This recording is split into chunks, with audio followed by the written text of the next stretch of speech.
Bright lighter. How does this light make a... You have some writing on your face. everyone cool and calm? Okay. Bloom by Emily Dickinson. Wait a minute. I think it's fine. Would you like me to do it again? No. It's like being in a movie. I like this. You know, like the middle child likes attention. Bloom by Emily Dickinson. Bloom is result to meet a flower and casually glance would cause one scarcely to suspect the minor circumstance assisting in the bright affair so intricately done, then offered as a butterfly to the meridian, to pack the bud, oppose the worm, obtain its right of dew, adjust the heat, elude the wind, escape the prowling bee. Great nature, not to disappoint, awaiting her that day. To be a flower is profound responsibility. Hello, and those who don't know me, I'm TESSA TEIXEIRA. I am the daughter of a Portuguese Madeiran man who went to South Africa and married a lovely lady called Nettie, who grew up in Cape Town, but her parents also came from Madeira.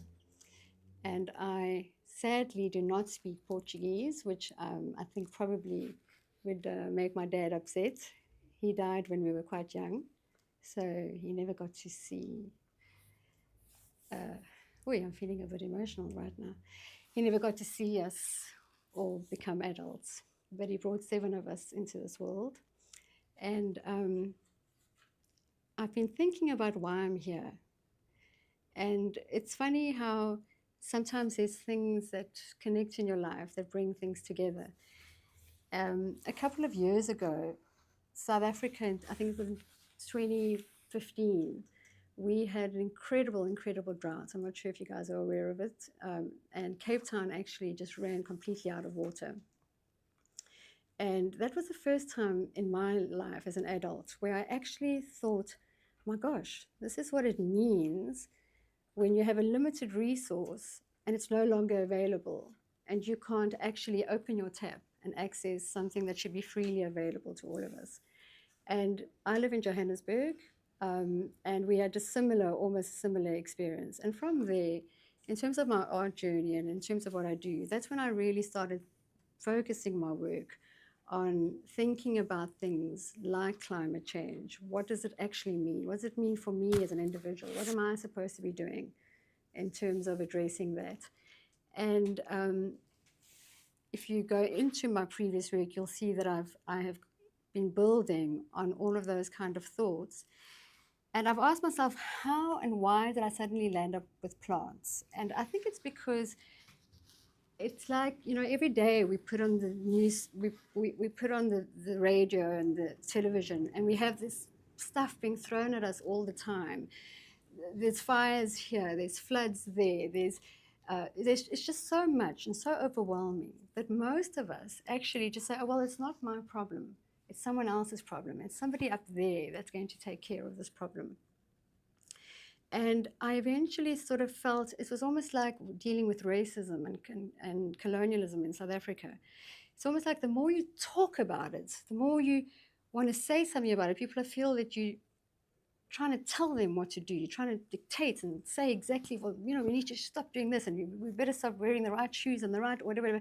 And I started thinking, well, how do I address this in my art where it doesn't look as if I'm trying to do that, but at the same time I'm finding that I'm having problems in that in itself.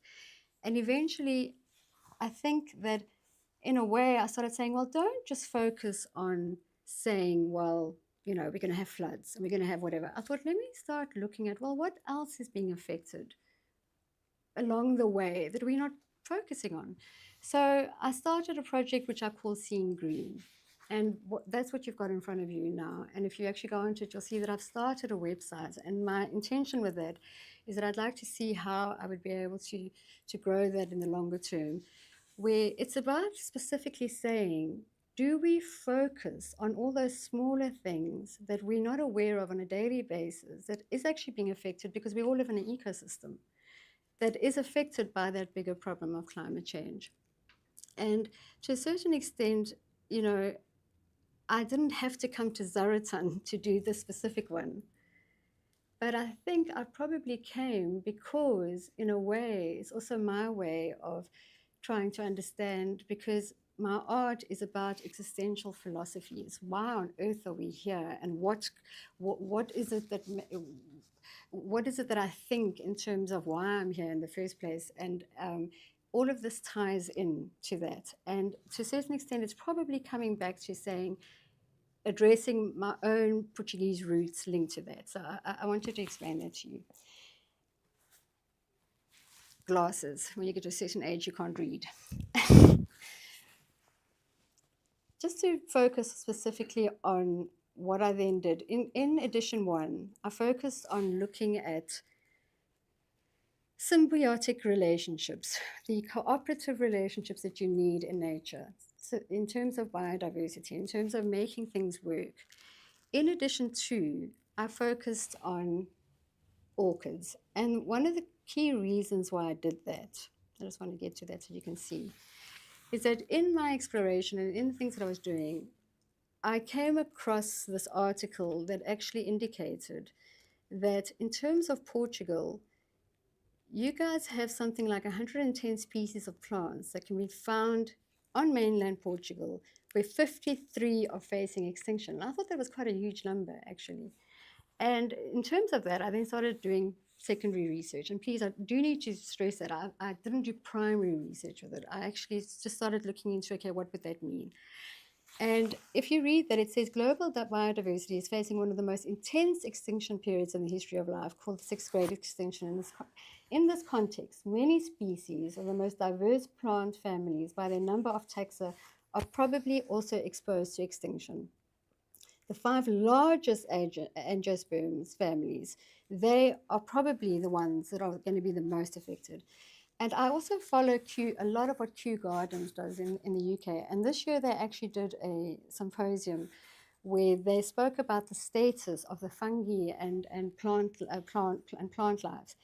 And they have basically said that 45% of flowering plant species are at risk of extinction. South Africa was highly represented at that symposium because, as I'm not sure if you guys are aware of this, but we have, in our area, in terms of South Africa, we actually have a very, very strong biodiversity, and especially in the Western Cape.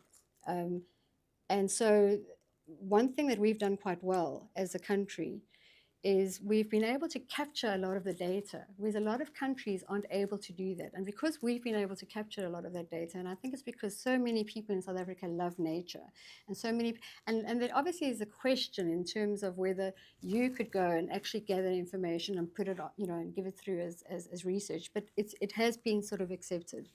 And the key reason why I specifically chose orchids is because in my edition 1, I'd already started talking about the orchid, because the orchid is seen as one of the plants that you would just think, oh, it's a pretty flower, it's got that sort of pretty look thing about it. But the main thing about that particular flower is that in terms of ecosystems, it's usually one of the plants where, especially in forests, if those plants start disappearing, it kind of gives you an idea that there's a problem within that area, because they're so sensitive and because they have these symbiotic relationships with pollinators for their propagation and stuff like that. And in terms of an angiosperm, there's a lot of species in them, but then that also means that a lot of them land up on the red list. And you can think of it yourself. In the beginning, I didn't go back to the beginning, but I'd said, it's not only climate change. Obviously, it's got to do with the way we clear land, the way we overbuild, and as humans, we do a lot of that. when you do go upstairs, I'm hoping that you'll be able to get a feel for what I was trying to do there. Because I follow Kew Gardens, I'm obviously also, I was drawn to herbariums because they like to see them as warriors silent warriors for nature kind of thing. So I wanted to play with that idea. And I specifically chose to focus a lot of this work using cork because Portugal is known for having one of the most wonderful cork forests. And the whole point of that being that it's regenerative, that you can actually use that cork more than once. And the whole way that those forests are managed within that ecosystem. And then what you can also find is with my work, if you start looking into it, I'm starting to move my work where I'm also using real plants because I'm also trying to give the idea that they are co-creators with us. It's not just me going to draw, in terms of I'm talking specifically more from as an artist, but that they themselves become part of that artwork. I just put this up here for you to have an idea. The reason why I gave you the sheet is I didn't want you to spend too much time going into too much of the research and that. But if you actually go onto the website, if you are interested in it, you'll see that I've actually put in there quite a bit of what I've actually, what I was able to find out. But the key thing for you guys, is that if you go onto this flora.on.pt or this Lista Vermelha Flora project, it's a key project that you guys have started. And you've been able to identify where these plants are that are actually becoming extinct. And it's actually quite a nice resource because then you'll see exactly in which areas it's a problem. And then they can also put in strategies, hopefully, to actually address the situation. Just in terms of your orchids in mainland Portugal, your critically endangered ones are the Calina, the Provincialis, and the Ustulata. And you're going to see in terms of the exhibition how I've tried to represent that. In terms of the endangered, it would be the orange ones. In terms of the threatened, and in terms of the yellow, okay? So this is what I was trying to say earlier. There are between 20,000 and 30,000 orchid species, but according to the International Union for Conservation, 80% of its varieties are in danger of extinction. Now, why is any of that even relevant or important? I'm just trying to see where I'd actually written it. And when you get upstairs, I'm going to not go speak about everyone because I'll sit here till midnight. I do like to talk, apparently.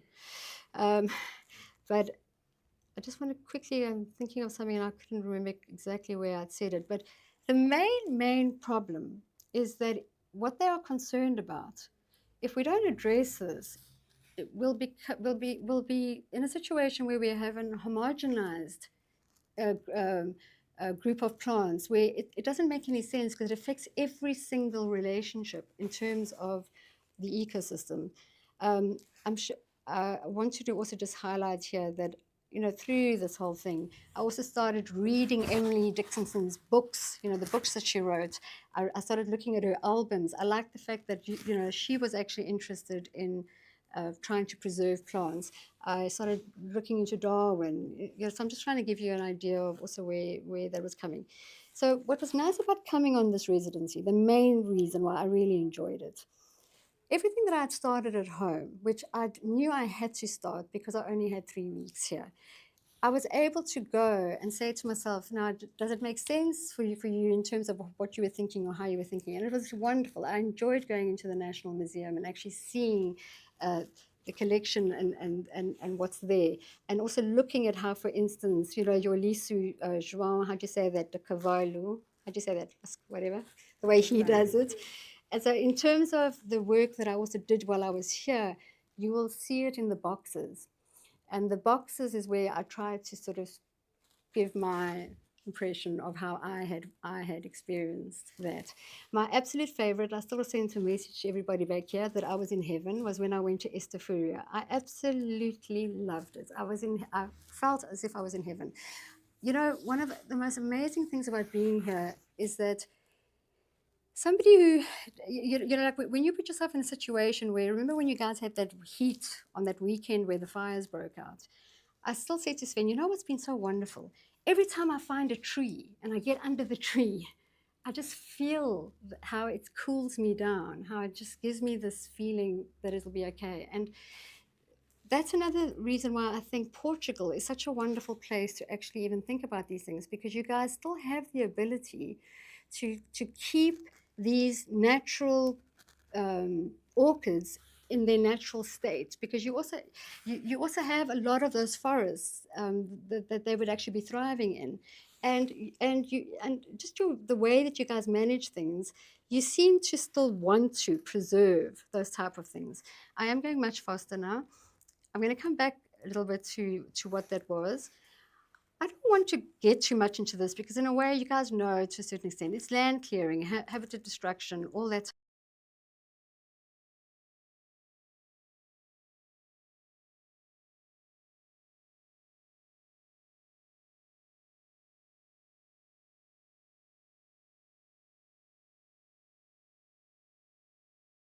And what has been so wonderful is that I started off with an idea, and I came through, and I think that I mean, Gemma and the team and everybody sort of must have thought, gosh, this woman, like, like when if you move the ruler left, then that person goes and moves the ruler back again, that type of thing.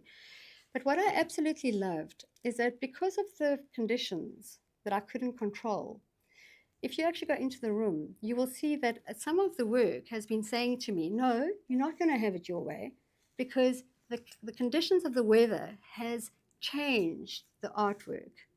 And in a way, I'm enjoying that. So when I walked in there today and I saw the playfulness, because in a way, that's what I was hoping to achieve, the weather actually did it for me instead of myself. You know what I'm trying to say? Like, anyway, so I wanted to say that so that you please do pay attention to that, like when you do go up. I think you can see with the bee orchid, it's not because it's extinct, but I liked the fact that I was tying it up to the poem, with the interactions with bees. Okay, and then let me just see what else. Yeah, so basically, humans are changing biodiversity patterns, which could bring about a homogenized global flora, which will lead to the loss of distinctive ecosystems and the services they provide. Okay, so I'm just going to go through. There are ways to address this. We know that there are permits. This is where I thought this is quite interesting. Portugal is one of the last countries where several types of European orchids can grow in natural conditions. It has become crucial to preserve the few places that haven't been destroyed by man. It's keeping the native habitats healthy. Um, and then also just the whole thing of, I love the fact that an orchid gives you the sense of enlightenment, spiritual growth. Every country has a certain, do you know how many countries actually use orchids in their names or in that, because they all seem to feel that there's a spiritual connection for them, or it gives them a symbol of femininity or grace or elegance and that. And I quite like that idea as well, the sensitivity of it all. Then I just quickly, before I round off, what I did want to just also say, linked to the work that I've presented, you will see that when you get upstairs, there's work that are basically mirror images. And and I specifically did that with the idea that it's about us turning the mirror on ourselves, because at the end of the day, we cannot keep saying that there's always going to be a higher person or somebody that's going to take care of these things.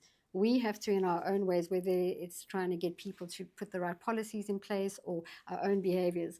And I'd like to end it by saying that I think I could have, before I started this journey, have given myself the title of being a plant killer. I was a plant murderer. I killed plants on a weekly basis because I never watered them. I never paid any attention to them. I didn't realize that that poor little flower needed water. So then I would rely on my wonderful green fingers husband, Sven, over there, to have this wonderful garden laid out for me, because I'd never taken the time to actually appreciate and understand and have a feeling for plants. And I do need to end it by saying that when I went to purchase, thank you very much for directing me where to get one, my plant, I was carrying that plant home as if it was the most delicate baby. I was holding in my hand. No one was allowed to come near me at all. And I was giggling in my head and thinking, you realize what you're doing. And it wasn't just because I didn't want it to break. I generally, it was warm. I was worried that the poor flower was going to get hot. And you know what? That's all I could do. And I cannot convince anybody on anything. But all I can say is also just going through this process, painting your flowers, painting. It's like I feel I now know what those flowers are here that actually we really should be paying attention to. Thank you for your time, and I hope you will enjoy going up and actually seeing the works in person. And that's it. And then if there are any questions, ask me when I'm up there, when I'm less stressed.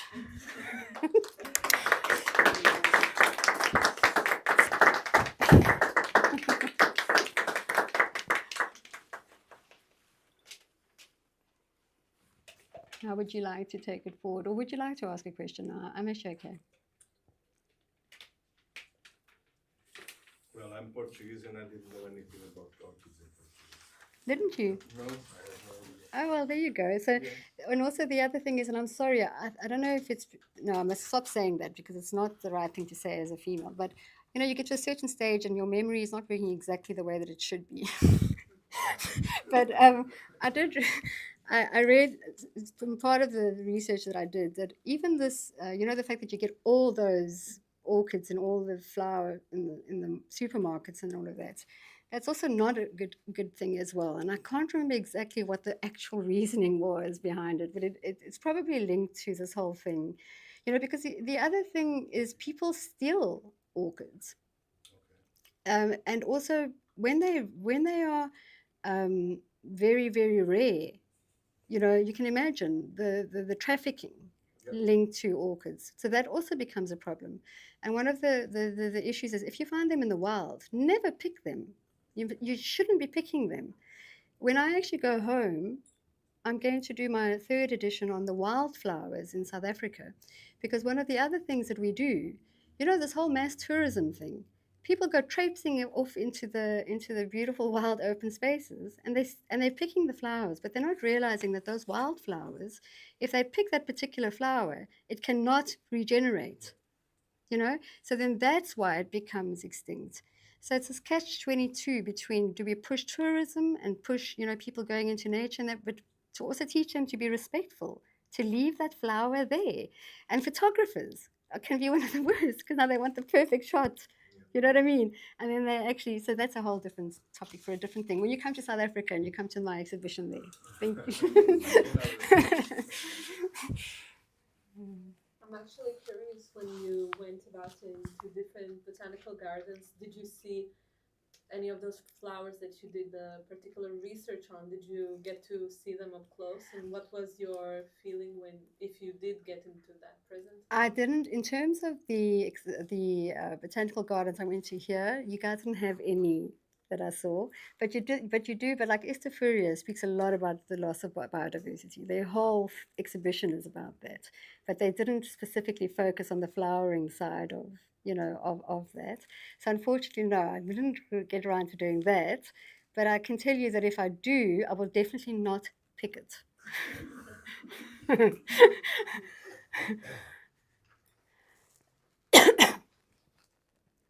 Joanna, ask me a question. Come on, you're dying to ask me one. Actually, I am, but Yes, so ask just me. want, when I look at your work, it's really about the perspective of the plant. Is that important for you? I think it is, but like I said to you also, because Joanna and I have actually met before and we have had a talk before, but I think the challenge that I'm having is, and it's still the same challenge. Um, you have your one foot in the commercial world of the art world, and then you have the other foot that's screaming and saying, listen, I'm an artist. I actually just want to be an artist, if you know what I'm trying to say. And actually, the workshop that you guys did last week was fantastic in the view of, for me, the one work where this one person captured perfectly what it means for all of us that are artists, the anxiety that we carry, or the stuff, because we live in a world where everything's got to be measured in terms of finance or money, or what is the outcome of that. And that's why even when you go onto my website, you'll see that I have specifically said there that I'm moving my practice to a sustainable practice, because eventually I want to know that I'm actually using plants more integrated into my work so that eventually it's not even about a product. I don't want to have to produce a product, you know, in terms of my art, but it's a journey. So I don't know if I've answered you or have I sidelined the answer. Have I done a Donald Trump on you? Maybe. But you get what I'm trying to Yeah, say. yeah. So you'll see with each project that I do, I'm challenging myself, I'm pushing my boundaries, and I'm forcing myself to go in the direction that I feel my soul wants me to go. And my soul wants me to go in the more sustainable, natural, integrating things where, and I'm not technically orientated, so I don't find myself moving into film or into, but you know, who knows? We'll see. You never know. One thing I haven't said, sorry, and I think maybe that's important to say. I always come back to the fact that essentially I'm a painter. And I think it's because, in terms of enjoying art, it's because I enjoy the meditative or the act of painting. And if you look at all my work, I do quite large pieces as well. And when I do those large pieces, I'm quite expressive and I'm flow more with the paint. I found with this work, and you will see it, it's definitely more contained. And I don't know if it's because I was influenced by the whole idea of a herbarium or stuff like that. And specifically these are actually monotype prints. And there I'm trying to, because that painter in me is sort of coming, I specifically only want to focus on the watercolor monotype prints. I don't want to do etching or anything like that because I actually want to challenge myself to be able to come up with my language or a visual expression that would work, knowing that I'm a painter. Does that make any sense? Yeah, so any other questions? Maybe I wanted to ask something you haven't approached well, is the material part of the work. I think you're really going towards educate yourself to use materials that are eco-friendly and recyclable. I wonder, first, if you can comment about that, and the other thing I wonder if this technical limitation it's frustrating for your artistic work, or if it's something that, because sometimes a limit can also be. I completely agree, yes, 100%, yeah. So even linked to the sustainability thing and whatever, a lot of the work now, I've worked on cork, for instance. And I was actually showing Sven, my husband, earlier. I was saying, look how the cork's telling me, no, you're not getting your way. Because it's completely deciding to develop its own path, you know, because also it's probably expanding or whatever it is. So that's also a process. And actually with this work over here, I experimented. How does this move? Why is it not moving? Is it decided it's had enough of me? It's had enough of me. The bee, the bee one. I actually started the actual work using milk paint because I wanted to see, as an alternative to oil-based or products, could that work? And I suppose maybe also the time frame in that I didn't allow it enough time to really see if it goes through. So it will be something that I will actually be experimenting with. Long term, I'm not 100% sure. I'm going to have to find solutions because for my expressive nature, I'm going to have to find something that allows that flow to happen. So we'll see where it goes. The other thing also I would like to say, I also tend to be an installation person where, in a way, I like to incorporate anything that I'm doing as if I'm busy with an installation as well. So it's not just about doing a painting or anything like that. And the other comment I was going to say, like entering the room as it is right now, I have the feeling we are entering into one work somehow. I don't feel like you could take one piece and make him live a life. You could, but I think it works as an installation. I wonder if your upcoming project will be going in this direction too. If I mean, maybe I'm curious about what's coming up. Love that. Thank you very much. I actually find that incredibly encouraging because it ties up to what I said to you. When you've got your one foot in the commercial world and then the other foot in terms of trying to push through. So it's a journey. And you're challenging yourself all the time, as you know. So it's 100% that should only be one work. but it's to find the opportunities and avenues to be able to present it as that one work, and not to feel that you have to break it up. You know, so I think you understand what I mean by that. Yeah. So that's also another thing. Coming here has also been very good for me to also ask myself where am I going to next after it? And I do value and appreciate everything that has actually taken place at the residency, because I feel that it's given me a feeling of what I need to not be fearful of, and just do it. Yeah. So we'll see. But then Sven might divorce me, and then I will have no money, and then I might not. No, I'm joking. Okay.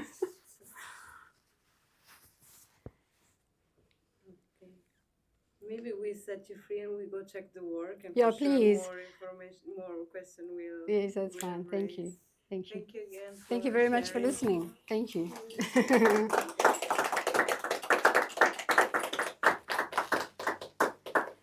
Do you want to, for Danny to go up, should we take, we're going to go right up now? Yes. I think we would have A bit of a make small break, okay? Yeah, okay. so I just wanted to we say can to her. check your work. Oh, yeah, that's fine. I was just wondering for her, you know.